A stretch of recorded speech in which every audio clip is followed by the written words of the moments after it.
Diversion politics care of అడ్రస్గా మిగులుతుంది ప్రస్తుతం ఉన్న ప్రభుత్వం.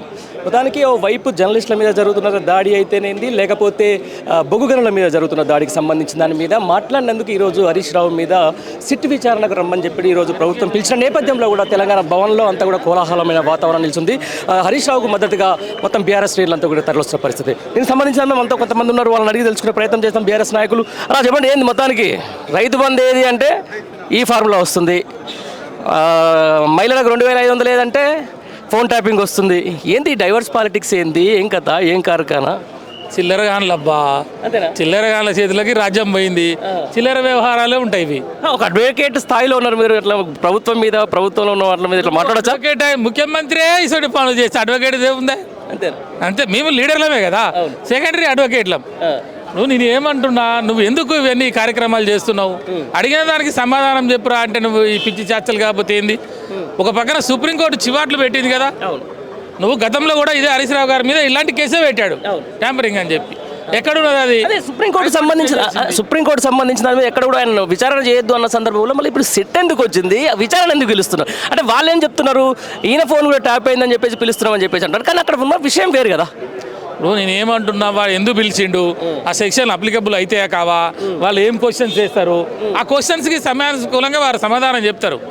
అసలు నేను ఏమంటున్నా, అసలు ఈ ట్యాంపరింగ్ సంబంధించిన అంశము ఈయన చేసిన మంత్రి కూడా కాదు. ఈయన హోం మంత్రి అయితే పిలిచినా అందం సందం, ఈయన అలాగూ శాఖ అయినా. కాబట్టి నేను ఏమంటున్నా ఏంటంటే, నిన్న మాట్లాడి ఎవిడెన్స్తో, డాక్యుమెంటరీ ఎవిడెన్స్తో సహా వచ్చాడు ప్రెస్ కాడికి. ఇవాళ ఏంటి నువ్వు ఆ సైట్ విజిట్ ఏంటి, ఆ గ్లోబల్ టెండర్లు ఎందుకు రద్దు చేశావు, ఉమ్మడి ఆంధ్రప్రదేశ్లో లేనటువంటి సిస్టాన్ని, బీఆర్ఎస్ గవర్నమెంట్లో లేని సిస్టాన్ని ఎందుకు తెచ్చారు మీరు? ఈ సైట్ విజిట్ పెడితే ఎవడెవడు వస్తాడో తెలుసుకోవచ్చు. వాళ్ళ దగ్గర వచ్చిన నలుగురిని ఎట్లా మేనేజ్ చేసి ఎవడికో ఒకడికి, నీ బామ్మారిదికో, నీ సడ్డకునికో, లేదా నీ తమ్ముడికో, నీ అన్నకో, మీరందరూ కలిసి కూడబలుక్కొని, ఓ ముఖ్యమంత్రి ఏమో బామ్మారిదికి, ఒక ఎమ్మెల్యే ఏమో తమ్ముడికి, ఇంకొక మంత్రి ఏమో అన్నం అనుచరుడికి మీరందరూ ప్రయత్నాలు చేస్తూ ఉన్నారు. సంవత్సరానికి 1600 కోట్ల రూపాయల ఇన్కమ్ అది. నైని అనేది మామూలుది కాదు అది. దానికి 1600 కోట్ల రూపాయలు సంవత్సరానికి ఎట్లా నలుగురు కలిసి పంచుకోవాలి, తలా 400 రావాలి. కానీ వీడు ఒకటి ఎక్కువ ఒకటి తక్కువ పంచాయతీది.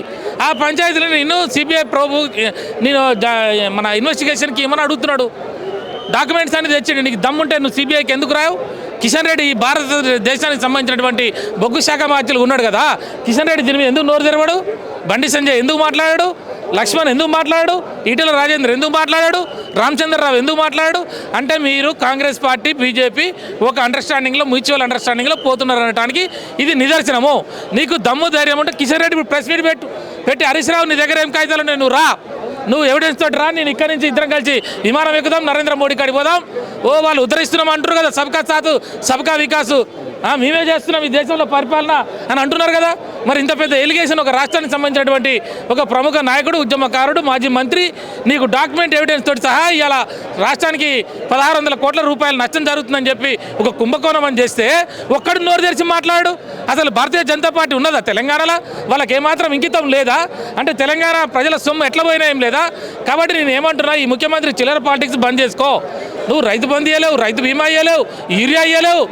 నువ్వేమైనా ఇప్పుడు ఇసుకని దెబ్బ తినడానికి ఎట్లా తయారవుతున్నారు, ప్రైవేటు వ్యక్తుల భూములు ఎట్లా దెబ్బ తినడానికి తయారవుతున్నారు, కాంట్రాక్టర్లు కంతల మీద తుపాకులు పెట్టి పైసలు వసూలు చేస్తున్నారు. అంటే ఏం చేస్తున్నారు ఈ రాష్ట్రాన్ని మీరు? ఇవాళ తప్పుల తడకగా మొత్తం కూడా తెలంగాణ రాష్ట్రం అంటే ఇవాళ మన ఈ క్రిమినల్స్కి, క్రైమ్స్కి అడ్డగా మారుస్తున్నారు కదా. అడిగిన వాడిని, ప్రశ్నించే వాడిని కేసులో పెడతా అంటావు.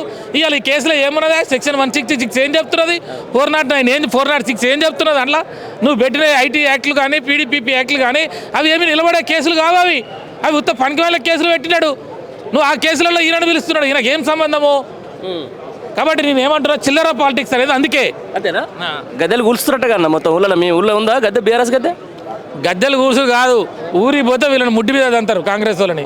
కూల్చమని చెప్తుండగా మరి వాడు మొగవు, వాడు ఎక్కడ దిక్కు దివాలు లేక ఫ్రస్ట్రేషన్లో ఇక బీఆర్ఎస్కి మొత్తం కూడా మళ్ళీ మద్దతు పెరుగుతూ ఉన్నది. ఇక గ్రామ పంచాయతీ ఎలక్షన్లో బ్రహ్మాండంగా తెలంగాణ ప్రజలందరూ కూడా ఇలా మళ్ళీ బీఆర్ఎస్ వైపు, కేసీఆర్ వైపు చూస్తున్నారు. ఎట్లాగో ఫెయిల్ అయిపోయినా ఈ మంత్రులంతా కూడా ఆగమాగం ఉన్నారు. ఎవరికి చదువు లేదు, ఎవరికి అండర్స్టాండింగ్ లేదు. అసలు వీళ్ళ మంత్రులుగా కూడా తెలంగాణ ప్రజలు కన్సిడర్ చేయట్లేదు. కాబట్టి మళ్ళీ ఏం చేస్తున్నాడు, ఎన్టీ రామారావు గొప్పోడు, రాజశేఖర రెడ్డి గొప్పడు, ఎందుకు పీకనీకున్న వాయిడా? ఎన్టీ రామారావు గొప్ప ఉంటే అలాగే పో. మరిగా ఈ ముఖ్యమంత్రి పదవి వదిలిపెట్టిపోయి దీంట్లో ఎందుకు ఉంటున్నావు? దీంట్లో తినేదేమో ఒకరి సొమ్ము, పాడేదేమో ఇంకొంత సొమ్ము. అది కాదే ఎన్టీఆర్ ఎవరి మీద కోపంతో పెట్టిండు పార్టీ. అది కూడా చెప్తా నేను. ఎన్టీఆర్ నేను ఆ రోజు అంజయ్యని రాజీవ్ గాంధీ అవమానపరిచాడు ఎయిర్పోర్ట్లో ఒక తెలుగు వాడిని అవమానపరిచినందుకు ఆ రోజు తెలుసుకున్న ఎన్టీ రామారావు పెద్ద గ్రేట్ లీడర్. ఆయన ఏ మాటగా మాటే. ఆయన నటుడు కావచ్చు కానీ ఆయన ఒక తెలుగువాడి ఆత్మగౌరవం కోసం ఒక పార్టీని పెట్టి కాంగ్రెస్ పార్టీని గల్లీ నుంచి ఢిల్లీ దాకా ఉరికిచ్చాక ఢిల్లీలో కూడా నేషనల్ ఫ్రంట్ పెట్టి వాటిని దించి పాడేసి ఎన్టీ రామారావు అంటే తెలుగు ఏంటో ఈ తెలుగు సమాజం కాదు భారతదేశానికి చాటిన వ్యక్తి ఎన్టీ రామారావు. కాంగ్రెస్కి వ్యతిరేకంగా మాట్లాడిన ఆ పార్టీలో నువ్వుండి ఇలా ఎన్టీ రామారావు గొప్పడంటే ఇలా దయ్యాలు వేదాలు వలించినట్టు లేదు. అసలు ఏం మాట్లాడుతున్నా ముఖ్యమంత్రికి ఇంకితం ఉన్నది ఏమన్నా? అసలు ఎక్కడున్నాడు, ఏం మాట్లాడుతున్నా, సిద్ధాంతం ఏంది, ఫిలాసఫీ ఏంది, కాంగ్రెస్ పుట్టుక ఏంది, తెలుగుదేశం పుట్టుక ఏంది, అసలు నీ పుట్టుక ఏంది? నాకు అర్థం కాలేదు ఉపేంద్ర అన్న. ఒకటి సింపుల్, అసలు గద్దెలు కొనగొట్టడానికి ఎన్టీఆర్ మీద అభిమానానికి ఏం సంబంధం? ఏం లేదు. అంటే నేను ఏమంటున్నా, ప్రజలలో కన్ఫ్యూజ్. అదే మీరు ఏం కన్ఫ్యూజ్ కావచ్చు, జర్నలిస్టులు కూడా. మేమైతే కరెక్ట్ భయం, మాకు తెలుసు. వాళ్ళు ఏం చేసేది లేక ఒక డైలాగ్ కొడతాడు, లేదా ఒక ఇది మన విచారణ అని చెప్పి ఒక నోటీసులు ఇస్తాడు. ఇవాళ చూసినావా, ఇవాళ హరిశన్నకి ఏం సంబంధం ఈ కేసులో? ఏం సంబంధం లేదు. ఆయన కూడా ఒకటి ఇచ్చాడు సిట్ అని. లోట పీసులో సిట్ ఒకటి తయారు చేశారు. ఆ సిట్ నుంచి ఒక నోటీస్ వచ్చింది. మరి ఆ నోటీస్ రాగానే ఇవాళ మీడియా మొత్తం కూడా అయిపోయింది. అరే నిన్న జరిగిన పంచాయతీ అయింది, ఆ కుంభకోణంలో 600 కోట్ల రూపాయలు పోతున్నాయని ఆయన చెప్పిన ముచ్చట, దాని మీద మాట్లాడుర్రా అంటే అది వదిలిపెట్టి, అంటే దీన్ని చర్చ డైవర్ట్ చేయడానికి సిట్ అంటాడు, రేపు పొద్దున ఇంకోటి అంటాడు, ఓసారి కనుగుట్లు అంటాడు, ఓసారి బూతులు అంటాడు. ఇవన్నీ ఏంటి అంటే ముఖ్యమంత్రి చాలా తెలివిగా తెలంగాణ సమాజాన్ని డైవర్ట్ పాలిటిక్స్ చేస్తున్నాడు. తెలంగాణ సమాజాన్ని డైవర్ట్ పాలిటిక్స్ మీరు అంటున్నారు. నేను తీసుకుపోయి మేడారంలో క్యాబినెట్ మీటింగ్ పెట్టిన ఘనత నాదంటాడు. మరి ఇక్కడ అసెంబ్లీ సెక్రటరీ రోల్ పెట్టుకొని మేడారంలో ఏం పని అంటే అక్కడ ఏం చేస్తున్నారు? మరి ఆడేందుకు పెట్టాల్సి వచ్చింది? నేనేమంటున్నా, అదే ప్రజలకు ఒక పనికొచ్చే పని ఉందా క్యాబినెట్ పెట్టి? నువ్వు చెప్పు, పేదవాడికి నువ్వు ఏం చేసావు చెప్పు. పోనీ అక్కడ ఉండి 2500 రూపాయలు మహిళలకు ఇస్తున్నా అని చెప్పి మేడారం సమ్మక్క సారక్క ఇవాళ దేవతలు, వాళ్ళ వనదేవతలు మహిళలకు 2500 ఇస్తున్నా అని నేను వాగ్దానం చేసిన. ఇవాళ అమ్మవారి సాక్షిగా ఇగో బెల్లం పట్టుకొని మనవని సంఖ్యలో పెట్టుకొని ఇగో నేను 2500 ఇస్తున్నాను చెప్పిండా? లేకపోతే ఆడబిడ్డలకు స్కూటీ ఇస్తానని చెప్పినాడా? లేకపోతే నిరుద్యోగులకు భృతి ఇస్తానని చెప్పినాడా? లేకపోతే 2 లక్షల ఉద్యోగాలు ఇస్తా అని చెప్పి జాబ్ క్యాలెండర్ ఇస్తున్నాను చెప్పిండా? నువ్వు దేనికి పోయినావు? సమ్మక్క సారక్క కాడ నువ్వు పెట్టాల్సిన అవసరం ఏంది? నేను ఎవడు పెట్టమన్నాడు అంటే పెట్టి నువ్వు ఏదో పెద్ద నువ్వు దాని మీద మళ్ళీ ఒక పబ్లిసిటీ తెచ్చుకోవాలి.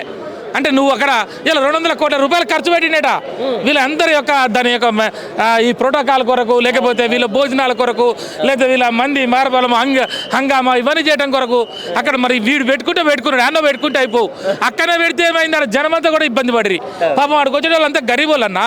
సమ్మక్క సారక్క గాడికి వచ్చే వాళ్ళంతా ఎవరు? దళితులు, బీసీలు, మళ్ళా ఎస్టీలు, కోయలు, గోండులు వీళ్ళు వస్తారు. వాళ్ళని కూడా ఇబ్బంది పెట్టిండు దరిద్రుడు. అడుగుతా, మాది దళితులకు పెద్దపీట వేస్తాం, మేము మహిళలకు పెద్దపీట వేస్తామని చెప్పేసి అక్కడ యాయిరుగుట్ట తీసుకుపోయి బట్టి విక్రమార్కను అవమానించిండు. మన మేడారంలో సీతక్కను కూడా కింద కూర్చోబెడుతున్నాడు. అంటే ఇది ఏంది? చెప్పేదానికి చేసేదానికి ఏ మాత్రం పొంతన ఉంటుంది ఏంది? అంటే నేను ఏమంటున్నా, అదే మరి ఫస్ట్ లాజిక్ మిస్ అవుతా ఉన్నారు. ఆయన చెప్పేది ఏంటంటే అబద్ధాలు చెప్పాలి, అబద్ధాలు చెప్తే జనాలకు ఇష్టం ఉంటుంది, అబద్ధాలు చెప్తే జనాలు నమ్ముతారు. కాబట్టి నేను అబద్ధాల ఫిలాసఫీ మీద నేను ఇలా వాగ్దానాలు ఇచ్చిన 420 కానీ 6 గ్యారంటీలు కానీ లేకపోతే బాండ్ పేపర్లు కానీ ఇచ్చేసిన అయిపోయింది. అధికారంలోకి వచ్చిన ఇవాళ పక్కన నేను దళితుల్ని గౌరవిస్తాను, మాకు దళితులకే సామాజిక న్యాయం, ఇక్కడ బీసీలకు సామాజిక న్యాయం కాంగ్రెస్ పార్టీలు అని చెప్తాడు. రాహుల్ గాంధీ ఉన్నదే రాజ్యాంగాన్ని సంఖ్యలో పెట్టుకొని ఇవాళ సామాజిక న్యాయం అంటున్నాడు అని చెప్తున్నాడు. అరే బట్టి విక్రమార్క ఎంత పెద్ద లీడర్ అండి తెలంగాణలో. ఆయన జీవితం మొత్తం కూడా త్యాగం చేసి వాళ్ళ కుటుంబం అంతా కూడా వాళ్ళు ఖద్దరు సెట్ వేసుకొని ఆస్తులు లేవో వాళ్ళకి తెలియదు కానీ వాళ్ళు మాత్రం గంభీరంగా కనపడతారు రాజకీయంలో. కాంగ్రెస్ పార్టీ అంటే ఒక వన్ ఆఫ్ ది పెద్ద లీడర్ ఆయన. అసలు లీడర్ని నువ్వు కోమటిరెడ్డి పైన కూర్చుంటాడు, ఇక రేవంత్ రెడ్డి పైన కూర్చుంటాడు, పైన కూర్చుంటాడు. అరే ఈయన ఉన్నాడు బీసీ లీడర్, ఈయన చెప్పాలి తర్వాత చెప్తాడు. అరే ముగ్గురు వాళ్ళు కూర్చుంటారు. ఈ బట్టి విక్రమార్క డిప్యూటీ సీఎం అండి. అంటే ఒక్క ఉప ముఖ్యమంత్రి స్థాయికి వచ్చిన వాడిని కూడా కులం పేరున్నదని వివక్ష చేసి మీరు కింద కూర్చోబెట్టారే. సీతక్క పాపం ఆమె నక్సలైటు, జనం కోసం తుపాకి పెట్టి అడవిలో తిరిగిన ఆడబిడ్డ. ఆమె ఏదో కష్టపడి తిరిగి ఏదో మంత్రి అయింది ఆఖరికి. మరి ఆమెను కూడా గౌరవించారంటే మీరు? అంటే మహిళలు అంటే గౌరవం లేదు, దళితులు అంటే గౌరవం లేదు, గిరిజనులు అంటే గౌరవం లేదు. మీరేం పైన కూర్చుంటారు? అంత అవసరం ఏముంది? పైన కూర్చుంటారు కదా వాళ్ళు. మరి ఆమెకు ఒక కుర్చీ కూర్చోబెట్టచ్చు కదా. ఆమె కింద కూర్చుంటే ఆలయం చేస్తారు. ఆమె కింద కూర్చుంటే ఆలయం చేస్తారు. ఆమె కింద కూర్చోలే, వీళ్ళు అట్లా చేస్తారాడా? సీట్ లేకుండా చేస్తారాడా?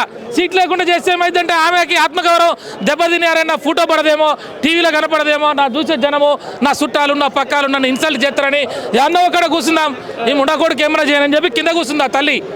ఆ సిగ్గు లజ్జ ఉండాలి కదా, లేచి ఆ అమ్మాయికి సీట్ ఇవ్వాలి. ముఖ్యమంత్రిగా మన కేసులు వేయగలరు, నువ్వు అంటే అడ్వకేట్ మళ్ళీ మా మీద వేసినట్టు మాకు ఇబ్బంది అయితే ఏంటిది బొచ్చు వేసేది?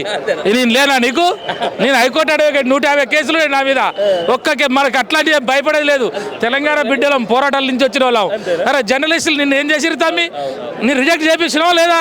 అరే నువ్వు రిమాండ్ డైరీలు నీ ఇష్టం వచ్చినట్టు రాస్తే నడవదప్ప. నువ్వు ముఖ్యమంత్రి అయితే పోలీసు ఉన్నాడు, డీజీపీ ఉన్నాడు, నువ్వు చెప్పినట్టు చేస్తా సెక్షన్లు పెడుతుంటే నడవదు.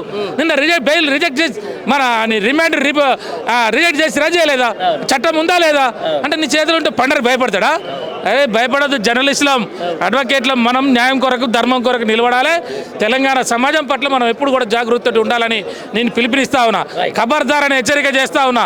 దళితులని, బీసీలని అవమానపరుస్తున్న ముఖ్యమంత్రి ఖబర్దార్ అని హెచ్చరిక చేస్తున్నా. నువ్వు బట్టి విక్రమార్కకి, సీతక్కకి క్షమాపణ చెప్పు. ఇక ఈ సిట్టు లొట్టపీసు. ఇక నువ్వు సిట్టు గురించి ఆలోచించక మర్చిపో. ఉదయం 11 గంటల తర్వాత దీన్ని ఎవడు మాట్లాడొద్దు. ఇక్కడ ఒక కెమెరా కూడా ఉండొద్దు. నేను ప్రత్యేకంగా విజ్ఞప్తి చేస్తా ఉన్నా.